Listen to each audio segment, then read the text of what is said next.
Praise the Lord. आज light नहीं है बट प्रभु का हम फिर भी हम धन्यवाद करते हैं कि प्रभु ने ये मौका हमारे को दिया है कि हम उसकी आराधना करने पाए प्रभु की महिमा के लिए। Praise the Lord. आइए प्रभु के वचन से हम निकालेंगे कुछ बातों को आज हम देखेंगे। और आज का जो हमारा विषय है, जो टॉपिक जो हमने लिया है आज, वो ये है अ रेडिकल फेथ। जो हमारा सब्जेक्ट है, हमारा जो टॉपिक जो है, हमारा जो थीम जो है वो है रेडिकल फेथ। रेडिकल फेथ जो होता है वो ये होता है कि वो और जो फेथ जो हम रखते हैं उससे भिन्न होता है, उससे अलग होता है। वो साधारण विश्वास नहीं होता है, मगर जो रेडिकल फेथ जो होता है वो अनकॉमन फेथ होता है। वो सब में नहीं पाया जाता है।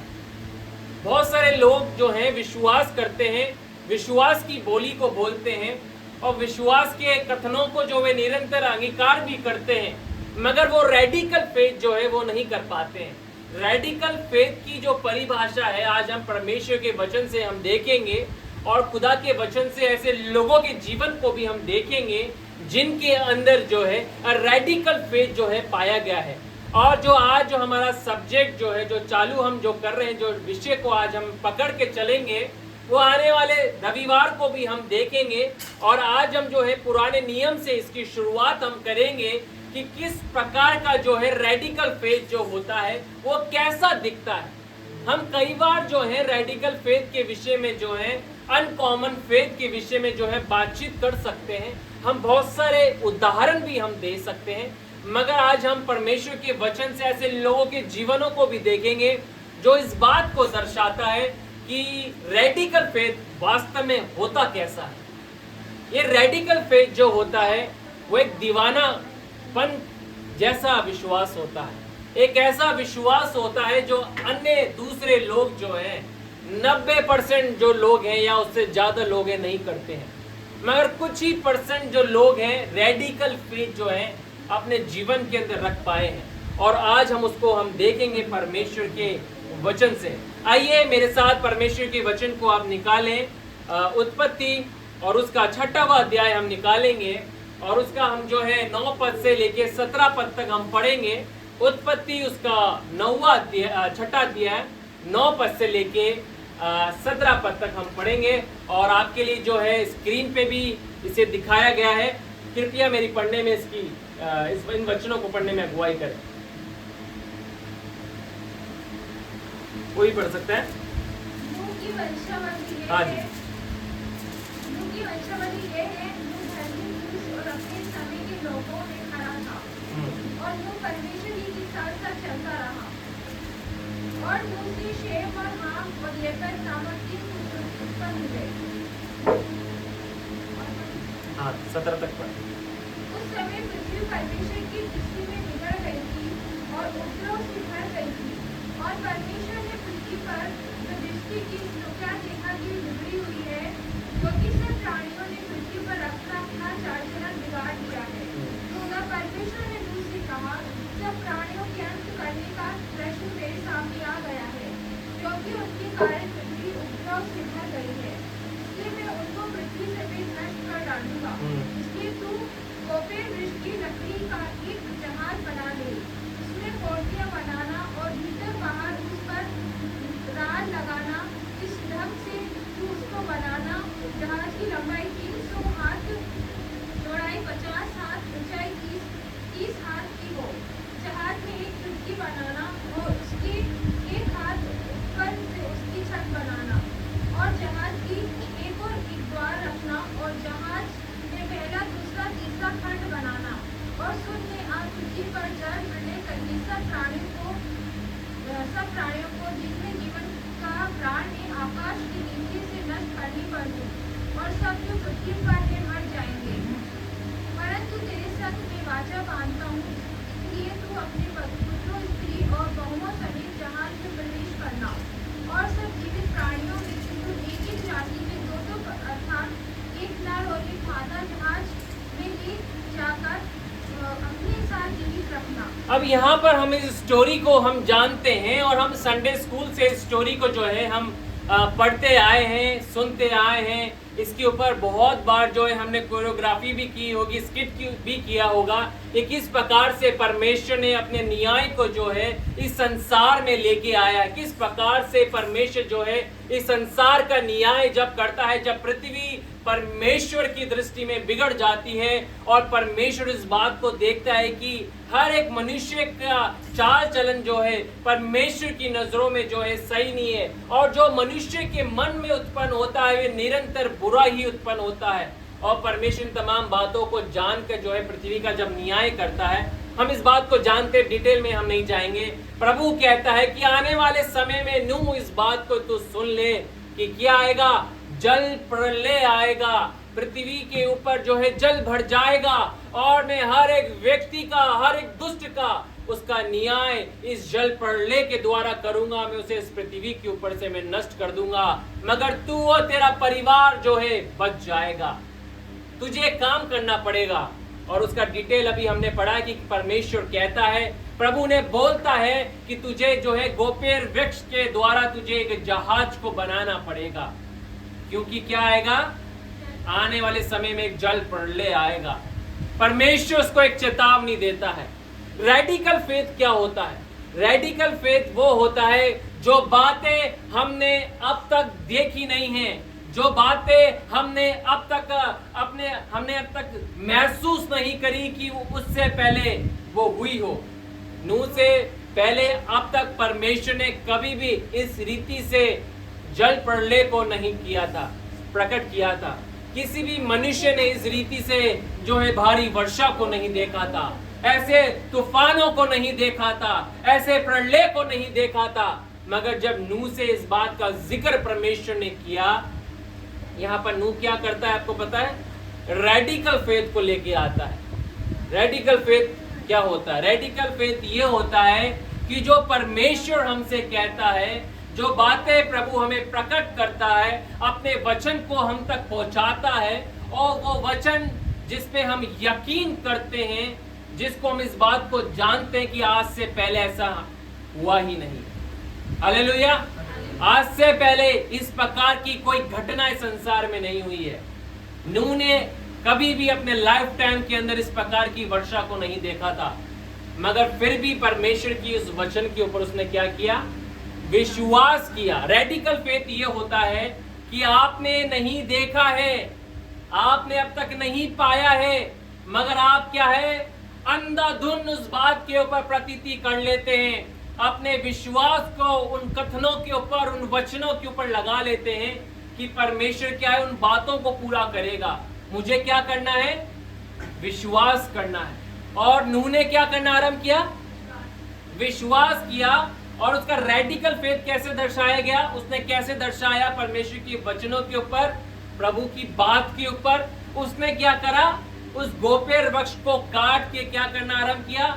जहाज को बनाना आरंभ कर दिया।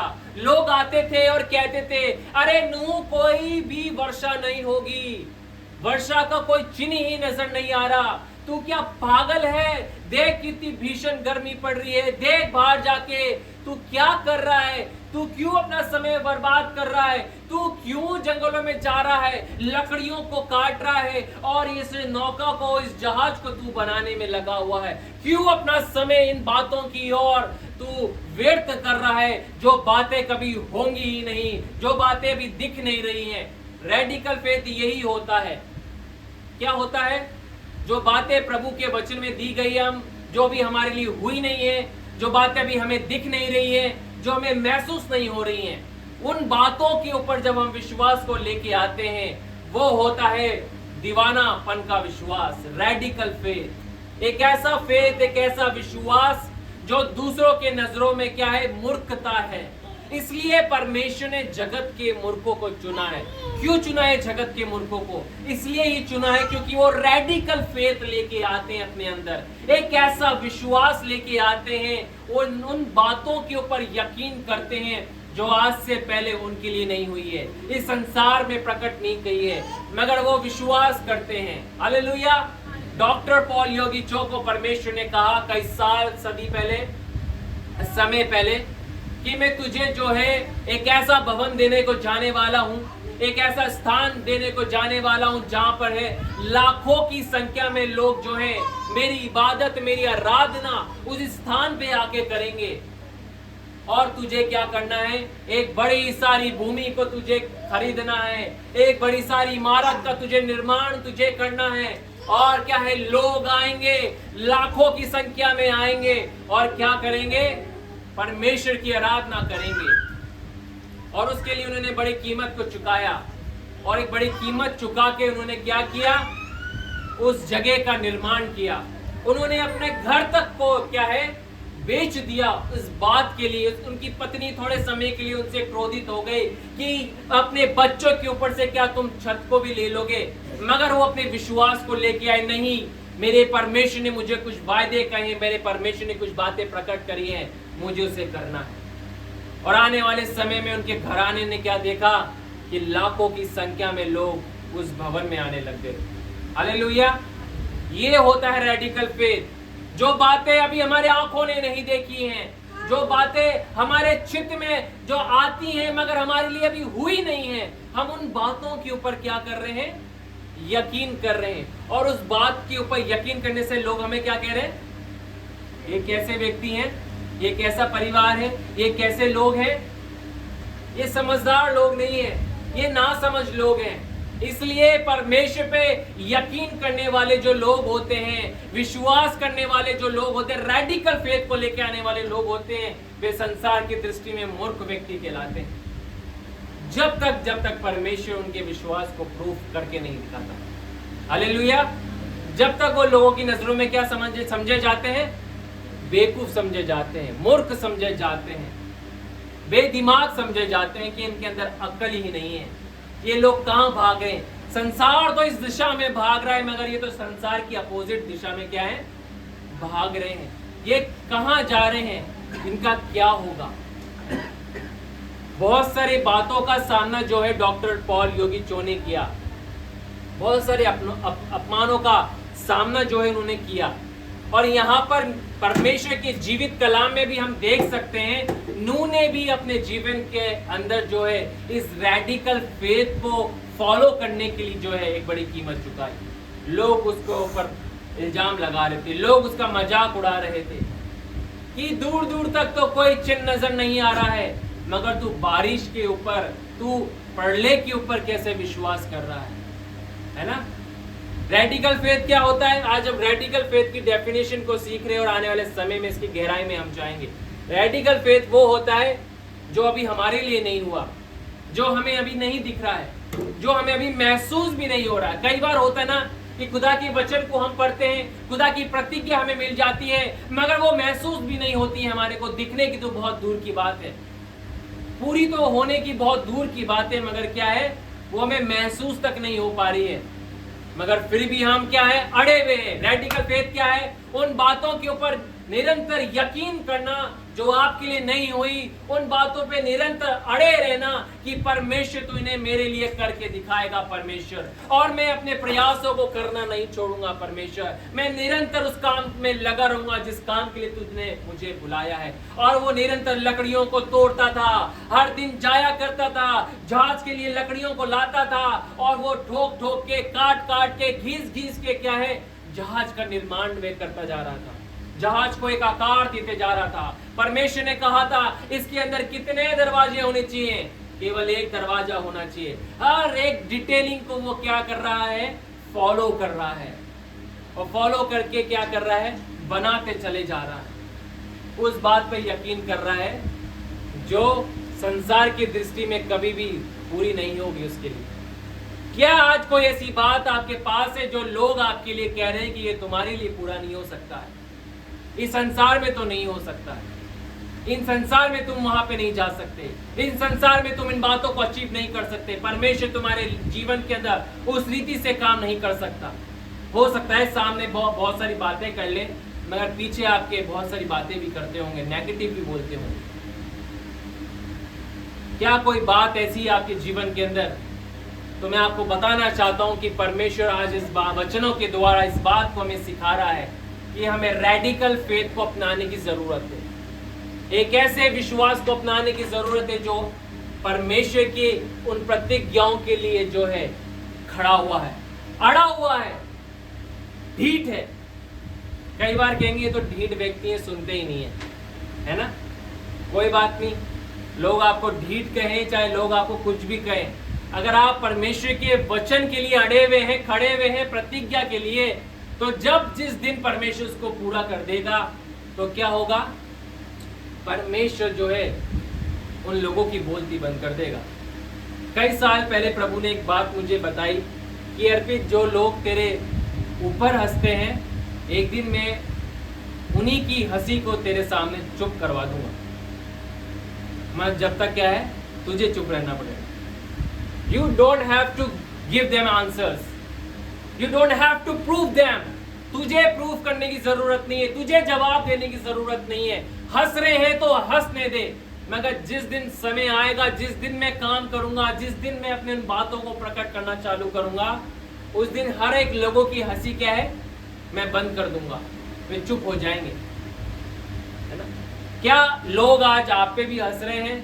आपकी दशा पे हंस रहे हैं, आपके वर्तमान पे हंस रहे हैं, आपके जीवन की प्रतिज्ञाओं पे हंस रहे हैं, आपके जीवन के हालातों के ऊपर हंस रहे हैं, क्या आपके बच्चों के ऊपर हंस रहे हैं, क्या आपके वर्तमान पे हंस रहे हैं, आपकी परिस्थितियों पे लोग हंस रहे हैं, आपके एजुकेशन स्किल्स के ऊपर हंस रहे हैं, आपके बोलने के तरीके पे हंस रहे हैं। मैं जब शुरुआती दिनों में जब मैं प्रचार करता था, मेरे कई रिश्तेदार मेरे सामने बैठे रहते थे और हंसते थे कि यार इसे तो प्रचार करना नहीं आता। मैं ये नहीं कह रहा कि आज मुझे प्रचार करना आ गया, मगर मेरे को इस बात की परवाह नहीं है कि लोग मेरे बारे में क्या बोलते हैं, क्या कहते हैं, मगर मुझे इस बात की परवाह है कि परमेश्वर मेरे लिए क्या बोलता है, परमेश्वर ने मुझे क्या कहा है। प्रभु ने कहा तेरे हाथ में क्या? मैंने कहा प्रभु आपका कलाम है। प्रभु ने कहा इसको दिन और रात पढ़, मैं इसके द्वारा जो है इस भारत को आशीषित करूंगा। तो मैं पढ़ना चालू मैंने कर दिया। आज तक वो चीजें उस लेवल में पूरी नहीं हुई, मगर इसका मतलब ये तो नहीं है कि परमेश्वर झूठा है। परमेश्वर सच्चा है, परमेश्वर सच्चा है। हमें क्या करना है? अड़े रहना है। खुदा तेरे वचन से मैं लिपटा रहूंगा, तेरे वचन को मैं पढ़ूंगा। कई बार ऐसी बात नहीं मैं कमजोर नहीं पड़ा, मैं कई बार कमजोर पड़ा। कई बार मेरी पत्नी ने मुझे समझाया कि कोई बात नहीं, आप निरंतर अपनी प्रतिज्ञा के लिए डटे रहें, खड़े रहें, कोई बात नहीं। कई बार मेरी माँ ने मुझे समझाया कोई बात नहीं बेटा, खड़े रहो। कई बार मैं कमजोर पड़ा इन परिस्थितियों को देख के, मगर रेडिकल फेथ प्रभु के वचन से जब मैंने सीखा, यही होता है कि निरंतर उन बातों पे यकीन करना। उसका मतलब ये होता है कि आपको डटे रहना पढ़ना पड़ेगा, डटे रह के खड़ा रहना पड़ेगा, निरंतर प्रभु के वचनों को पढ़ना पड़ेगा। नूह ने क्या किया? वो खड़ा रहा, परमेश्वर के वचन के ऊपर वो जो है क्या है, निरंतर जो है बनाता रहा, उस जहाज का निर्माण करता रहा, वे काटता रहा, वे जहाज को आकार देता रहा, उसको इस बात की परवाह नहीं। आज लोग क्या आपके जीवन के ऊपर हंस रहे हैं? हंसने दीजिए, मगर आप क्या है, खड़े रहें, परमेश्वर के वायदों के ऊपर खड़े रहें। उन वचन के, अगर प्रभु के वायदों को, प्रभु के जीवित कलाम को अगर आप अपना बेस बनाएंगे, तो इस संसार में ऐसी कोई शक्ति नहीं है, ऐसी कोई ताकत नहीं है, ऐसी कोई दुष्ट आत्मा नहीं है, ऐसा कोई शैतान नहीं हुआ जो आपकी नींव को हिला सके। अगर आपकी नींव परमेश्वर के वचन के ऊपर आधारित है, अगर आपका फाउंडेशन जो है परमेश्वर का वचन है, तो मैं आपको बताना चाहता हूं, इस बात की 100% गारंटी देना चाहता हूं कि कोई भी आपको हिला नहीं सकता, क्योंकि आपने अपने घर का निर्माण जो है बालू की रेत के ऊपर नहीं किया, मगर परमेश्वर के उन वचनों को केवल सुना नहीं, मगर उस पर विश्वास करके कार्यशील भी आप हुए। आपने चट्टान के ऊपर घर बना लिया है। आंधी और तूफान आएंगे, प्रभु आंधी और तूफान के लिए मना नहीं करता। आंधी और तूफान तो बालू पे बनाए हुए घर के ऊपर भी आए, आंधी और तूफान तो चट्टान के बनाए हुए घर के ऊपर भी आए। ये आंधी और तूफान तो आना जीवन का एक क्या है, भाग है, ये तो कॉमन है। मगर रेडिकल फेथ ये है कि आप उन बातों के ऊपर यकीन कर रहे हैं, उन बातों के ऊपर क्या है, यकीन कर रहे हैं। बालू पे घर बनाना ज्यादा आसान है, चट्टान पे? बताइए क्यों? बालू पे इसलिए आसान है क्योंकि आराम से खुदाई कर सकते हैं, नींव डाल सकते हैं, है ना? बालू पे आराम से आप बना सकते हैं। चट्टान पे बनाना बहुत कठिन है। जब धूप का समय हो, चट्टान पे पैर रख के तो दिखाइए, बिना चप्पल के, बिना जूते के, पता चल जाएगा गर्मी क्या होती है। आज जब नंगे पैर चलेंगे बाहर, आसान नहीं है, आसान नहीं है रेडिकल फेथ, मगर जब आप रेडिकल फेथ को अपनाएंगे, एक ऐसा विश्वास जो निरंतर अड़ा रहता है, इस बात के ऊपर यकीन करता है कि नहीं खुदा, मैं तो जो है तेरे वचन के ऊपर मैं यकीन करूंगा, भले से मुझे दिख नहीं रहा परमेश्वर, मगर मैं क्या करूंगा, यकीन करूंगा। इट विल हैपन, बोले ये मेरे लिए होगा, ये मेरे लिए होगा। परिस्थिति कह रही है तेरे लिए नहीं हो सकता, लोग कह रहे हैं तेरे लिए नहीं हो सकता, तेरी एजुकेशन स्किल कह रही होगी तेरे लिए नहीं हो सकता, तेरे टैलेंट कह रहे होंगे तेरे लिए नहीं हो सकता, आसपास के पड़ोसी कह रहे होंगे तुम्हारे लिए नहीं हो सकता, मगर परमेश्वर के वचन को अपनाए और कहें ये मेरे लिए होगा। परमेश्वर ने मुझे कहा है और परमेश्वर अपने वायदों का सच्चा है। आराधना करते समय शेफाली ने इस बात को कहा कि परमेश्वर जो है आज और कल और युगानुयुग एक सा है। उसका मतलब यह है कि उसके वायदे भी एक से हैं, उसकी सामर्थ भी एक सी है, उसके कार्य करने की शक्ति भी एक सी है, वे कभी नहीं बदली। परमेश्वर पहले भी सामर्थी था, परमेश्वर अब भी है और आने वाले युग में, आने वाले समय में भी जो है परमेश्वर सामर्थी रहेगा अपने वचनों को पूरा करने के लिए। तो आज आप रेडिकल फेथ को अपना रहे हैं, उन बातों पे यकीन कर रहे हैं जो दिख नहीं रही, तो मैं एनकरेज करना चाहता हूं और बोलना चाहता हूं, इट विल हैपन, ये होगा, आपके लिए होगा, आपके लिए परमेश्वर करेगा। कोई मनुष्य नहीं करेगा, कोई पड़ोसी नहीं करेगा, कोई रिश्तेदार आपके लिए नहीं करेगा, मगर परमेश्वर अपने आप प्रबंध करेगा, आपके लिए बातें प्रभु करके दिखाएगा। परमेश्वर उन बातों को पूरा करेगा, क्योंकि ये बातें परमेश्वर की है, ये जिम्मा परमेश्वर का है, ये काम करने का जो बातें हैं ये परमेश्वर की हैं। ये वायदे जो प्रभु ने दिए नूह को, ये प्रभु के थे। तो एक कार्य करने का जिम्मा किसके ऊपर है? परमेश्वर के ऊपर है कि मैं अपने वचन को प्रूव करूंगा। हमें प्रभु के वचन को प्रूव करने की आवश्यकता नहीं है। कई बार हम अपनाते, खुदा तेरे वचन को मैं प्रूव करके दिखाऊंगा। We fail many times and many times and many times. हम निरंतर फेल होते रहेंगे प्रयास करने में और प्रयास करेंगे। अगर हम जो है प्रभु के वचन को अपने तरीके से पूरा करेंगे तो खुदा का वचन खुदा ही पूरा कर सकता है। हालेलुया। इसलिए परमेश्वर कहता है it will happen to you, ये होगा। तुम्हें तो क्या है, जो बात तुम अभी देख नहीं पा रहे हो उस पर अड़े रहें। बोले मैं अड़ा रहूंगा, मैं खुदा के वचनों पे अड़ा रहूंगा, है ना। हमें बस अड़े रहना है। दूसरी बात इसमें मैं बताना चाहता हूं नूह के जीवन से, वो ये है it is taking too much time. बहुत समय लग रहा है, इसका मतलब यही नहीं कि परमेश्वर शायद वचनों को देख के भूल गया हो, शायद परमेश्वर वायदों को देख के भूल गया हो। कई बार जब हम अड़े रहते हैं अपने जीवन में के अंदर, तो इसका मतलब ये नहीं होता है कि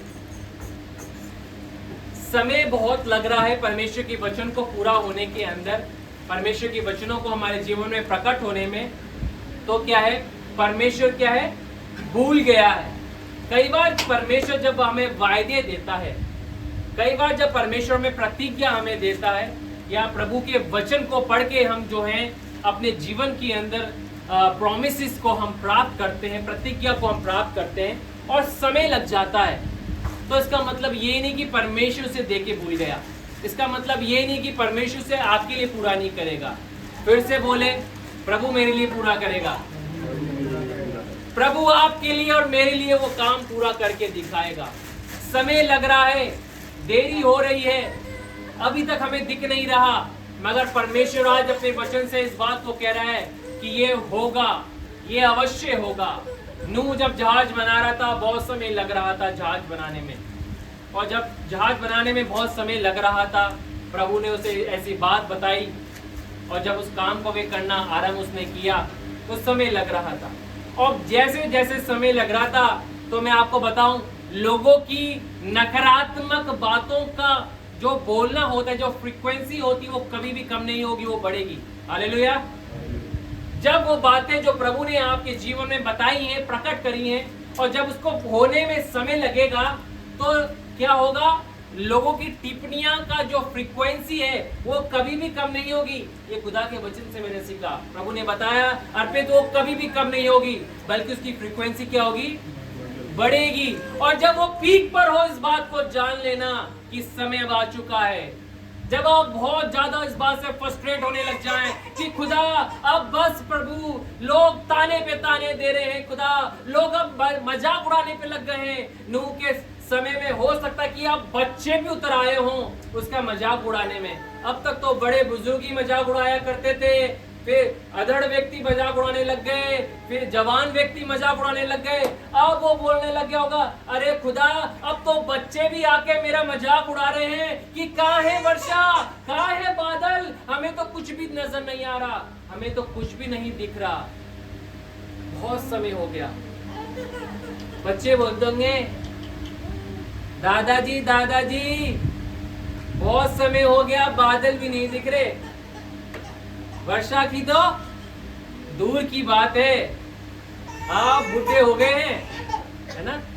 तो कहने का मतलब है कि छोटे बच्चे भी उसका शायद हो सकता है कि मजाक उड़ाने लग गए हम। और लोग, जब आप रेडिकल फेथ रखेंगे तो लोग मजाक उड़ाना जब चालू करेंगे ना, तो हो सकता है कि उनकी टिप्पणी जो है और बद से बदतर हो जाए, उसकी फ्रीक्वेंसी और बढ़ जाए और समय लगे।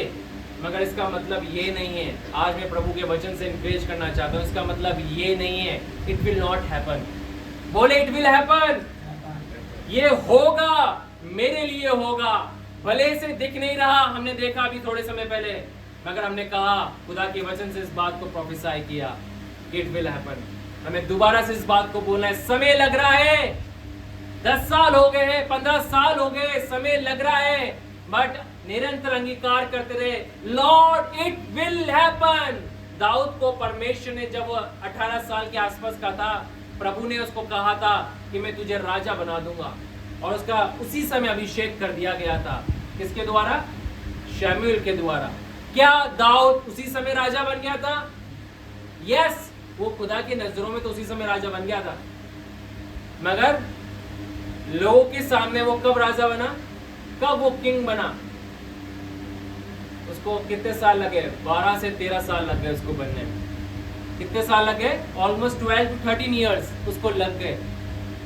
इतने साल उसके पास वो टाइटल था उसके हार्ट के अंदर कि खुदा ने मुझे अनॉइंट कर दिया है, मेरे ऊपर जो सींग में से तेल उंडेल दिया गया है वो इस बात का चिन्ह है कि परमेश्वर ने मेरे को राजा घोषित कर दिया, मेरे का अभिषेक मेरा उसने क्या है ऑलरेडी मुझे कर दिया। बट पब्लिकली क्या हुआ? वो इंट्रोड्यूस नहीं हुआ। मैं आपको बताना चाहता हूं, आप प्रभु के नजरों में ऑलरेडी अनॉइंटेड हैं। हालेलुया। आप सब प्रभु में एक अनॉइंटेड हैं। बोले मैं एक अनॉइंटेड व्यक्ति हूं। भले से लोगों के सामने वो नहीं दर्शाया जा रहा या लोग नहीं समझ पा रहे, इसका कोई मतलब नहीं है, उससे कोई फर्क नहीं पड़ता। प्रभु के नजरों में आप हैं। परमेश्वर ने आपको अपना बच्चा बना लिया है। प्रभु ने आपको अपना बेटा, अपना बेटी बना लिया है। प्रभु ने आपको अपना दास, अपना दासी घोषित कर दिया है। इसका मतलब ये नहीं है कि लोग आपको घोषित करे या ना करे उससे फर्क पड़ जाएगा। कोई फर्क नहीं पड़ेगा। कई लोगों ने मेरे को कहा कि आपका ऑर्डिनेशन नहीं हुआ, आप प्रभु भोज नहीं दे सकते हैं। मैंने बोला ये संसार के नियम कायदे कानून है, ठीक है, संस्था है, व्यवस्था है, उसे लोग फॉलो करते हैं, मगर प्रभु का वचन हमें अनॉइंट करता है। खुदा हमें अनॉइंट करता है। जब परमेश्वर आपको अनॉइंट करेगा, अपने आप आपके लिए क्या है, रास्ते तैयार हो जाएंगे। मेरी बहुत दिल से इच्छा थी कि है ना मैं जाके बाइबल कॉलेज, फिजिकली बाइबल जाके कॉलेज करूं, किसी बाइबल कॉलेज में जाके एडमिशन लूं। और मैंने 2 बार प्रयास भी करे फिजिकल जाके करने के भी, बट उस समय हुआ नहीं। मेरी जॉब लग गई तो वो सपना उधर ही टूट गया मेरा। मैंने खुदा तू चाहता है नहीं चाहता सेवा करना, तू एक तरफ तो कह रहा है। आज से कितने साल पहले प्रभु ने मुझे कहा, ऑलमोस्ट आपको बताना चाहता हूँ 12 to 13 ईयर्स बिफोर प्रभु ने मुझे कहा था, I will use you, you are my vessel, I will use you, submit yourself in my hands. अपने आप को मेरे हाथों में कर दे, दीन कर दे, मेरे वचन को पढ़। और जब इन बातों को मैंने पाया तो मैंने डिसीजन लिया था कि नहीं, मैं बाइबल कॉलेज करूँगा। मैंने इधर उधर फ़ोन भी लगाया, बट वो कभी भी नहीं हो पाया मेरे लिए। मैंने ऑनलाइन भी 2 जगह ट्राई किया, कुछ मैंने वेद जिता भी दिए, मगर जो सिखा रहा था वही छोड़ के चला गया। तो वो दोबारा से मेरा सपना क्या है, अधूरा रह गया। मैं यार, कि मैंने दोबारा प्रभु से प्रार्थना करी, खुदा तू चाहता ही नहीं चाहता मैं बाइबल कॉलेज करूँ या नहीं करूँ, ये बता दे। मैंने 2 जगह और ट्राई किया, मगर क्या हुआ, वो कभी भी मेरे लिए नहीं हुआ। तो हमेशा से इस बात का सवाल मेरे जहन में रहा कि प्रभु तू मुझे चाहता ही नहीं चाहता कि मैं बाइबल कॉलेज करूँ नहीं करूँ। मेरी बहुत दिल से इच्छा थी कि मैं उन बातों को जो है डिटेलिंग में सीखूं। ऐसी बात नहीं कि मैंने नहीं सीखा, मैंने खुदा के चरणों में रह के सेल्फ स्टडी करके प्रभु की गाइडेंस में रह के उन बातों को मैंने सीखा है, लिखा भी है, प्रचार भी किया। बट क्या हुआ, समय लगा, ड्यूरेशन पीरियड मेरा बढ़ा उस चीज़ में, और प्रभु ने मुझे व्यक्तिगत रूप में उन बातों को सीखने में मेरे को प्रयास किया, सिखाया मुझे उन बातों को। तो कहने का मतलब ये है, प्रभु ने मुझे कुछ उदाहरण मेरे जीवन में प्रकट करे कि देख अर्पित उन लोगों को देख कि क्या ये लोग जो है ऐसे नहीं है कि इन्होंने बाइबल कॉलेज नहीं किया, मगर ये क्या मेरे सेवक या सेविका नहीं है, ये मेरे आज भी वो अनॉइंटेड लोग हैं। और मैंने उन लोगों को, स्त्रियों के जीवन से भी मैंने देखा, उन बहनों के जीवन को भी परमेश्वर ने माइटी रूप में, उससे ज़्यादा तो मैंने शायद ही बहनों को उस रूप में इस्तेमाल होते हुए देखा। वो बहन ने कभी भी बाइबल कॉलेज नहीं किया। मैंने जो मेरे स्पिरिचुअल फादर जो हैं, जैक पुनेन, उन्होंने कभी बाइबल कॉलेज नहीं किया। मैं ये नहीं कह रहा बाइबल कॉलेज गलत है, मुझे गलत मत लेके जाइए, बट क्या है, प्रभु का हर एक व्यक्ति के लिए प्लान अलग होता है। मगर हम अपने जीवन को दूसरे के अनुसार ढालेंगे प्लान में, तो क्या होगा, हम फेलियर्स को देखेंगे अपने जीवन में, है ना। तो प्रभु ने मेरे को इस बात को सिखाया, इस बात से, उनके जीवन से सिखाया। अर्पित, क्या मैंने इनको अनॉइंट नहीं किया? मैंने इनको अनॉइंट किया। क्या ये मेरे वचन का प्रचार नहीं करते? ये मेरे वचन का प्रचार करते। समय लगता है, और जब प्रभु समय लगाता है आपको स्वयं ट्रेन करने में, तो कुछ बेहतर ही आपको बना के निकालेगा। हालेलुया। जब आपको परमेश्वर स्वयं परिस्थितियों के द्वारा सिखाएगा ना, तो आप उन लोगों से ज्यादा बेहतर बन के निकलेंगे जो लोगों के गाइडेंस में रह के सीखते। ये मैंने खुदा के वचन से सीखा है। मैं ये नहीं कह रहा कि हमारे जो बड़े हैं उनसे नहीं सीखे, मैं आज भी सीखता हूँ, आज भी उनकी बातों को मैं फॉलो करता हूँ। जहाँ मैं कंफ्यूज होता हूँ उनके पास जाता हूँ। बट क्या होता है, प्रभु वचनों से मुझे बातचीत करता है कि समय लग रहा है अर्पित, तो कोई बात नहीं, मैं सिखा रहा हूँ, तुझे क्या करना है, बस तुझे एक काम करना है, तुझे अपने आप को मेरे हाथों में सौंपना है, तुझे ओपन हार्टेड रहना है, ओपन माइंड से तुझे क्या है, ओपन हार्ट से तुझे क्या है, मेरे चरणों में बैठना है। तो नूह को भी समय लग रहा था, नूह के जीवन में भी देरी हो रही थी, लोग उसका मजाक उड़ा रहे थे, लोग उसके जीवन में अलग अलग कथनों को बोल रहे थे, अलग अलग टिप्पणियों को कर रहे थे, इवन हो सकता है कि बच्चे भी उसका मजाक उड़ाने लग गए हो। काफी समय हो गया है, समय लगता है परमेश्वर के कामों में कई बार पूरा होने में। और जब परमेश्वर इस बात का जिम्मा लेता है कि आपके जीवन में वे आपको सिखाए, अपने तरीके से सिखाए, अपने रीति से सिखाए, तो समय लगेगा, समय लगेगा और समय लगेगा। मगर परमेश्वर जब आपको सिखाएगा, वो उत्तम ही आपको सिखाएगा, उत्तम ही आपको बनाएगा, और दी बेस्ट बना के आपको बाहर क्या करेगा, पब्लिकली लॉन्च कर देगा। हालेलुया। पब्लिकली जब वो लॉन्च करेगा ना, तो आप मैन मेड प्रोडक्ट नहीं होंगे, आप गॉड मैन प्रोडक्ट होंगे। हालेलुया। परमेश्वर के अधीन में रह के प्रभु में सीखे हुए आप लोग होंगे, प्रभु के बने हुए आप वो लोग होंगे, क्योंकि परमेश्वर ने आपको ठोक पीट के क्या है, परिस्थितियों में क्या कर दिया, सिखा दिया। वो देरी ही इस बात का चिन्ह है कि प्रभु का काम हो रहा है। हालेलुया। एक और बात को हम नूह के जीवन से जो सीखेंगे, वो बात ये है कि वर्षा कब तक नहीं आई, बारिश कब तक नहीं आई, आप बताइए कब तक नहीं आई?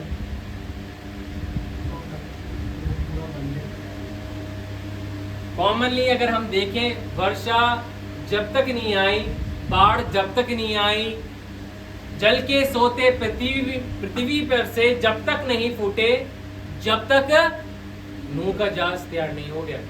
Hallelujah. You have to finish your work until unless जब तक आप अपने काम को पूरा नहीं कर लेंगे, जब तक वर्षा नहीं होगी। चाहे वो अनुग्रह की वर्षा हो, चाहे वो उद्धार की वर्षा हो, चाहे वो चमत्कार की वर्षा हो, चाहे वो चंगाई की वर्षा हो, चाहे आपकी नीड की वर्षा क्यों ना हो, जब तक आप अपने काम को पूरा नहीं कर लेंगे, तब तक वर्षा क्या है, रुकी रहेगी। क्या ऐसा काम है आज? Radical faith. रेडिकल फेथ का मतलब क्या है? रेडिकल फेथ का मतलब ये नहीं कि आंख बंद करके बैठ जाना। रेडिकल फेथ का मतलब होता है उन कामों को करना, उन बातों पे यकीन करके उन कामों को करना जो संसार की दृष्टि में मूर्खता है, मगर करना तो पड़ेगा। तो क्या ऐसा काम है आज जो हम अब तक पूरा नहीं कर पा रहे हैं या हुआ नहीं है, जो हमें दिया गया है, जो वर्षा अब तक रुकी हुई? किस कारण से रुकी हुई? चंगाई की वर्षा कई बार लोगों के जीवन में प्रभु ने वचन से मुझे सीखने में मदद करी। जब तक रुकी रहती, जब तक लोग क्या है, इस बात को यकीन नहीं कर लेते कि यीशु ही है जो उन्हें क्या कर सकता है, चंगा उन्हें कर सकता है। कई लोग यहाँ से वहां भागते रहेंगे, इधर चल जाएंगे, उधर चल जाएंगे। मैं आपको बता दूं, कितने से बड़े प्रभु के सेवक के पास आप क्यों ना चले जाएं, आपको चंगाई जब तक नहीं मिलेगी, जब तक आप इस बात को स्वीकृत नहीं कर लेंगे, जब तक आप इस बात को गहराई से नहीं जान लेंगे कि यीशु ही है जो चंगा कर सकता है। अगर उसमें 1% की भी कमी रहेगी ना, तब तक प्रभु रुका रहेगा। प्रभु अपने काम को अनफिनिश्ड रूप में नहीं करता है, वो फिनिश्ड रूप में काम को करता है। चंगाई जब तक रुकी रहती है। कई बार हमें लगता है उसको तो तुरंत मिल गया, वो तो खुदा के वचन को भी नहीं जानता था। मेरे को तो 10 साल 15 साल हो गए, मुझे अब तक नहीं मिली है। मेरे रिश्तेदारों को 20 साल हो गए विश्वास करते हुए, वचन को पढ़ते, उनको तो नहीं मिली। मेरे को 20 दिन में कैसे मिल गई? वो इसलिए मिल गई क्योंकि उसने 20 दिन में भी इस बात को जान लिया जो आप 20 साल में नहीं जान पाए, कि यीशु ही है जो चंगा कर सकता है। हालेलुया। यीशु ही है जो चंगा कर सकता है। एक बाप जो है अपने बच्चे को लेके आता है जिसके अंदर दुष्ट आत्मा होती है। मरकुस की इंजील 9वें अध्याय में जाके आप पढ़ सकते हैं इसको। और जब यीशु के चेले जो दुष्ट आत्मा को नहीं निकाल पाते हैं, तो क्या होता है, वो यीशु के पास आते हैं और यीशु मसीह वहां जाके उस बाप से बातचीत करते हैं। तो बाप क्या बोलता है आपको पता है? यीशु मसीह से क्या स्टेटमेंट देता है? तो बोलता है कि तेरे चेले तो नहीं कर पाए, यदि तू कुछ कर सके तो कर दे। तो यीशु क्या कहते हैं वहां पे आपको पता है? अरे ये क्या बोल रहा है, यदि तू कर सके, अगर विश्वास तू करता है तो तेरे लिए सब कुछ क्या है, पूरा हो सकता है। ऐसा कोई काम नहीं है जो तेरे लिए पूरा ना हो, अगर तू विश्वास करता है। ए बाप, मैं तुझसे कहना चाहता हूं, अगर तू विश्वास करता है कि ये होगा, ये होगा, ये होगा, तो आज तेरी बेटी क्या हो जाएगी, चंगी हो जाएगी दुष्ट आत्मा से। और वो तुरंत क्या बोलता है आपको पता है? तुरंत क्या बोलता है वो? मैं यकीन करता हूं, पश्चाताप करता है, मुझे क्षमा कर दे, मैं यकीन करता हूं कि ये हो सकता है, ये होगा। आपको भी इस बात को मानना पड़ेगा। 100% हो सकता है वो 90 से अब 98 पे आ गया हो, 99 पे आ गया हो, और 1% की कमी है। वो 1% जब 100 में बदल जाएगा, तब परमेश्वर काम करेगा। वो व्यक्ति यूहन्ना की इंजील 5वें अध्याय में उस ओसारे के पास में पड़ा हुआ था, जहाँ पे सरदूत दिन के समय, मॉर्निंग के समय उतरा करते थे और उस जल को हिला दिया करते थे अपनी उंगली से, और जो पहला व्यक्ति उसमें उतरता था वो क्या हो जाता था, ठीक हो जाता था, चंगा हो जाता था, चाहे उसकी कोई सी भी बीमारी क्यों ना हो। मगर वो 38 साल से रोगी व्यक्ति ठीक नहीं हुआ। और यीशु मसीह इतने सारे बीमार वहां पड़े हुए थे, उसमें से केवल उसी के पास जाते हैं। क्यों जाते हैं? क्योंकि उसने क्या है, 100% इस बात को जान लिया कि मैं नहीं कर सकता, लॉर्ड आई कैन नॉट, मैं नहीं जा सकता वहां। यीशु ने कहा तू सही जगह आ गया बेटा, यहाँ पे बहुत सारे और हजारों लोग हैं जिनमें वो 100% होने में कुछ परसेंट की कमी है, मगर तू 100% इस बात को मान चुका है कि तू चंगा नहीं हो सकता है अपनी शक्ति से। कोई व्यक्ति अवेलेबल नहीं है, प्रभु मुझे उस वहां तक जब पानी हिलाया जाए तो अपनी चंगाई को छोड़ दे, मुझे चंगा कर दे। सब स्वार्थी हैं, सब अपनी चंगाई के पीछे भाग रहे हैं, किसी को दूसरे की चंगाई की परवाह ही नहीं है। सोचिए, ये संसार की दशा है। आज लोग कितनी तकलीफ में हैं, कितनी परेशानी में हैं, उनकी तकलीफों को जानते हैं, मगर फिर भी मन ही मन मुस्कुरा के क्या है, चुप रहते हैं, बैठे रहते हैं, इंतजार करते हैं। कोई बात नहीं, कर लीजिए। आप नहीं कर रहे हैं, वो इस व्यक्ति को आप कहां पे लेके आ रहे हैं, इस पॉइंट पे लेके आ रहे हैं कि वो नहीं कर सकता अपनी शक्ति से, अपनी सामर्थ्य से, क्योंकि जिस दिन परमेश्वर उसके लिए करेगा तो आपसे बढ़कर परमेश्वर क्या है, उसको उठा के खड़ा कर देगा। हालेलुया। कोई बात नहीं, कई बार परमेश्वर मनुष्य की सहायता को आपके जीवन में इसलिए रोक के रखता है क्योंकि वो ही जिम्मा उठाए हुए है कि मैं ही तुझे ब्लेस करूंगा, मैं ही तुझे बढ़ाऊंगा, मैं ही तुझे ऊंचे पे उठाऊंगा, मैं ही तुझे क्या है, तेरे जीवन में उन कामों को पूरा करके दिखाऊंगा। तुझे क्या करना है, 100% इस बात को मान लेना है कि मैं नहीं कर सकता अपनी स्ट्रेंथ से। 100% क्या मानना है, खुदा ही कर सकता है। इसलिए यीशु मसीह ने उसको ठीक किया। उठ, अपनी खाट उठा और चल उठ, केवल खुदा का वचन ही काफी है। हालेलुया। हमें रेडिकल फेथ को अपनाने की जरूरत है परमेश्वर के वचन के द्वारा। एक ऐसा विश्वास जहां पर हम उन बातों पे यकीन करें जो हमें दिख नहीं रहा। एक ऐसा विश्वास, भले से उसमें समय लग रहा है, देरी लग रही है, मगर हम अड़े हुए हैं, डट के खड़े हुए हैं कि खुदा तू मेरे लिए उसे पूरा करके दिखाएगा।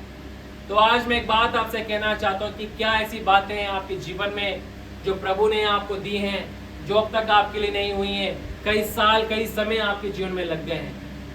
अगर आप अड़े हुए हैं अपने विश्वास के लिए, प्रभु के वचन को थामे हुए, तो वो होगा एक दिन आपके लिए। हालेलुया। वे होगा आपके लिए और परमेश्वर आपके जीवन में वो करके दिखाएगा। मनुष्य आपके लिए नहीं कर पा रहा। प्रभु का वचन क्या कहता है, हाय उस व्यक्ति के ऊपर जो मनुष्य पे यकीन करता है। मतलब धन्य है लोग जो परमेश्वर पर विश्वास करते, भरोसा रखते। हमें तो अपने उद्धारकर्ता पे, अपने परमेश्वर पे, अपने मुक्तिदाता के ऊपर यकीन है कि वो हमारे जीवन में उस काम को करके दिखाएगा। हालेलुया। कोई बात नहीं, कोई मनुष्य आपकी सहायता नहीं कर रहा, धन्यवाद हो, क्योंकि यहोवा खड़ा है आपके लिए। हालेलुया। बोले, यहोवा मेरे लिए खड़ा हुआ है, परमेश्वर मेरे लिए खड़ा हुआ है। इस बात को जान लेना कि परमेश्वर आपके लिए खड़ा हुआ है। दाऊद इसलिए कहता था, चाहे सेना मेरे विरुद्ध पाती बांध ले, लोग मेरे विरुद्ध खड़े हो जाए, मैं अकेला ही काफी हूं। क्यों? क्योंकि मेरे साथ कौन है, सेनाओं का यहोवा मेरे लिए खड़ा है। कोई आपकी सहायता करने के लिए तैयार नहीं है, कोई बात नहीं। कोई आपकी मदद करने के लिए तैयार नहीं है, कोई बात नहीं। कोई आपको इंकरेज करने के लिए तैयार नहीं है, कोई बात नहीं। कोई आपको ऊंचा उठाने के लिए तैयार नहीं है, कोई बात नहीं। कोई आपको प्रभु के वचन सुनाने के लिए तैयार नहीं है, कोई बात नहीं। कोई आपको जो है परमेश्वर में बढ़ाने के लिए तैयार नहीं है, कोई बात नहीं। कोई आपके पास संगति करने के लिए तैयार नहीं है, कोई बात नहीं। आप अड़े रहे अपने विश्वास में, प्रभु के वचन के आधार पर। एक दिन परमेश्वर आपके लिए करके दिखाएगा और इस रूप में करके दिखाएगा कि ये संसार इस बात को देखेगा और कहेगा, ये तो यहोवा का ही काम है। हालेलुया। ये परमेश्वर का ही काम है। कई ऐसे काम आपने भी अनुभव किए होंगे जो लोगों ने कह दिया होगा आपके लिए कि ये लोग कभी भी इन बातों को अचीव नहीं कर सकते थे, इनके लिए नहीं हो सकती थी, मगर आज आप उस स्थान पर खड़े हुए हैं। मैं जानता हूँ कई लोगों ने इस बात को कहा था कि इन लोगों को कभी घर नहीं मिल सकता, ये अपने स्ट्रेंथ से नहीं कर सकते, मगर क्या आज आप अपने घरों में नहीं खड़े, बैठे हुए हैं? प्रभु ने करके दिखाया, उन लोगों का मुंह बंद करके दिखाया जो आपके शायद अपने ही आपके विरुद्ध बोलते थे। हालेलुया। ये परमेश्वर का काम है। ये तो संसारिक बातें हैं, मगर इससे भी महान बातें प्रभु ने आपके लिए रखी है। हालेलुया। तो परमेश्वर उन बातों को आपके लिए पूरा करके दिखाएगा, चाहे कैसी परिस्थिति क्यों ना हो। रेडिकल फेथ को अपनाएं। रेडिकल फेथ, वो पागलपन का विश्वास, दीवानापन का विश्वास, एक ऐसा विश्वास जो बातें आपके लिए हुई नहीं है, जो आप महसूस भी नहीं कर पा रहे, उस पर यकीन करना आरंभ कर दे। प्रभु के वचन को पढ़ के प्रभु उन्हें पूरा करेगा। भले से समय लग रहा है, देरी हो रही है, प्रभु करेगा। हालेलुया।